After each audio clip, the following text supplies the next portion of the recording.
Hello guys, welcome back to my channel Pratima editing. আজ একটা new blog নিয়ে চলে এলাম। আর এখন আমরা মেলা থেকে বেরিয়ে পড়েছি, দেখতেই পাচ্ছ। তো চলো দেখতে থাকো।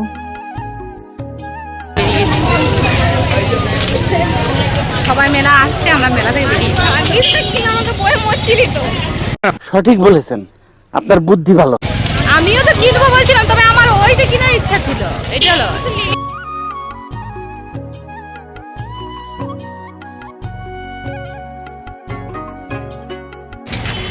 ক্লান্ত হয়ে গেছে, পাগুলো ক্লান্ত হয়ে গেল। তো মুখে একটু আবার ওই লোকটা চপসা ডিমের চপ খেয়ে তো, আরে ওই ডিমের চপের কথা মনে করা। তো তোমরা দেখতেই পাচ্ছ এখন আমরা একটা জায়গা চলে এসেছি। তো এই জায়গাটা আসার একটাই কারণ, বাবিকে ফোন করেছিলাম মেলাতলা থেকে। তো বাবিকে বললাম কিছু জিনিস নিতে চাস কি? বাবি বলছে না, কিছু নেবো না, তুই আমার জন্য বিরিয়ানি আনবি, দিল খানের বিরিয়ানি। তো এই যে দেখতেই পাচ্ছ, প্রথমে আমরা অনেক খোঁজাখুঁজি করেছিলাম, কারণ যেহেতু জানি না, ফার্স্ট টাইম এলাম। তো অনেক খোঁজাখুঁজি করার পরে তারপরে বাবি এবার লোকেশন বলে দিচ্ছিল ফোনে। তো ওর লোকেশন অনুযায়ী এসে শেষমেশ আসতে পেরেছি এই যে দিল খানদার বিরিয়ানি দোকানে। এখন আমরা বিরিয়ানি খাবো বলে বসে আছি, অনেকক্ষণ অপেক্ষা করছিলাম।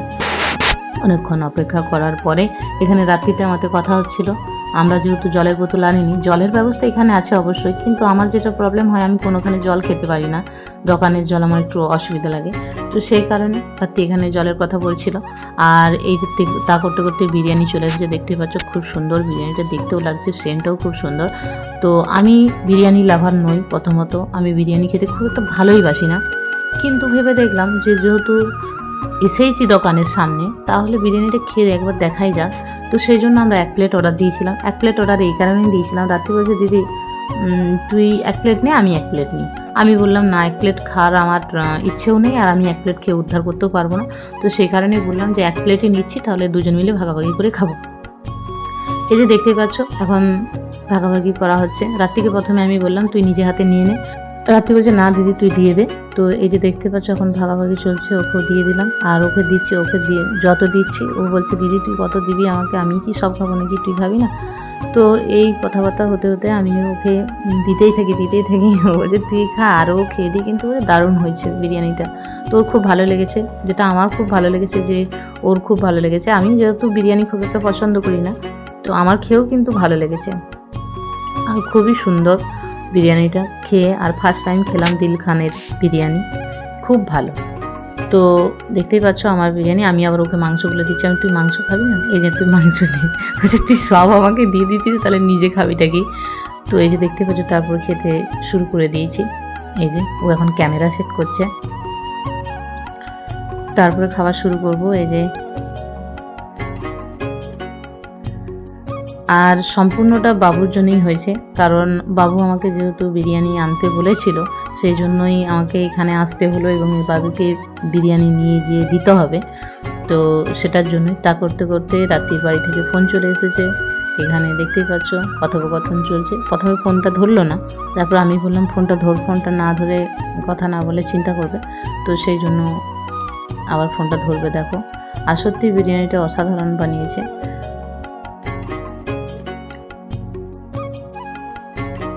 তো এখানে আমাদের কিন্তু গুরুগম্ভীর আলোচনা হচ্ছিল, আর তা করতে করতেই আমি ওকে বললাম যে তুই আরেকবার ফোনটা করে নে বাড়িতে। যে দেখো আবার ওর মা ফোন করেছে, ও ফোনটা ধরলো।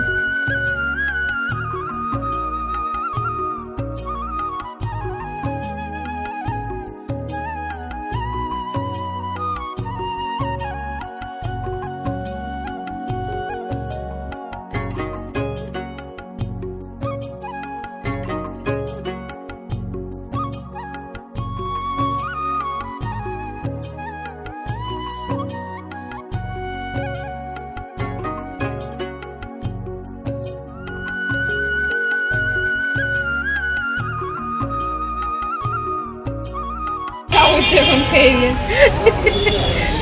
ভুলে আসতে তো এবার বেরিয়ে যাবে। আর দাদা দাদা দাদা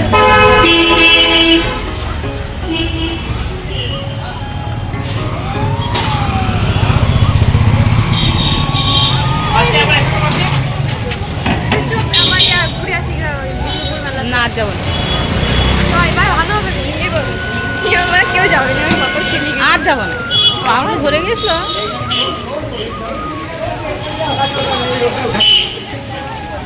তো আমাদের খাওয়া দাওয়া কমপ্লিট হয়ে গেছে, তারপরে আমরা বাইরে এসে দাঁড়িয়ে আছি, কারণ আমাদের দুটো পার্সেল নিতে হবে এখান থেকে। তো সেই জন্য দাঁড়িয়ে থাকা, দেখতেই পাচ্ছ অনেকক্ষণ দাঁড়িয়ে আছি। আর রাত্রি যে ভিডিও করছি রাত্রি বুঝতেই পারিনি। তো চলো দেখতে থাকো।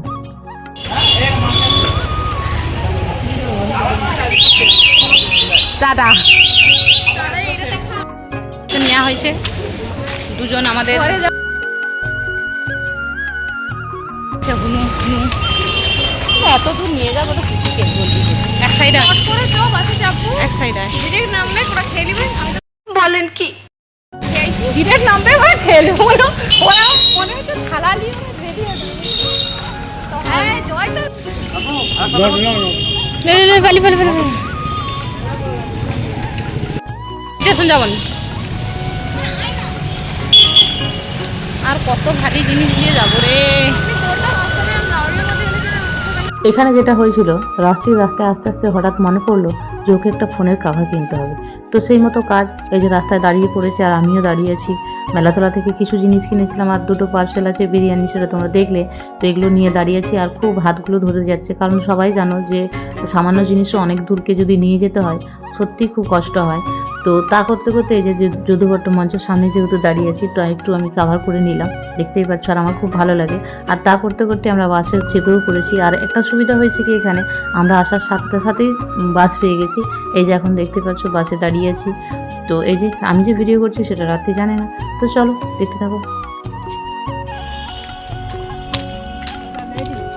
ঘুরতে তুমি কোথায় যাচ্ছ?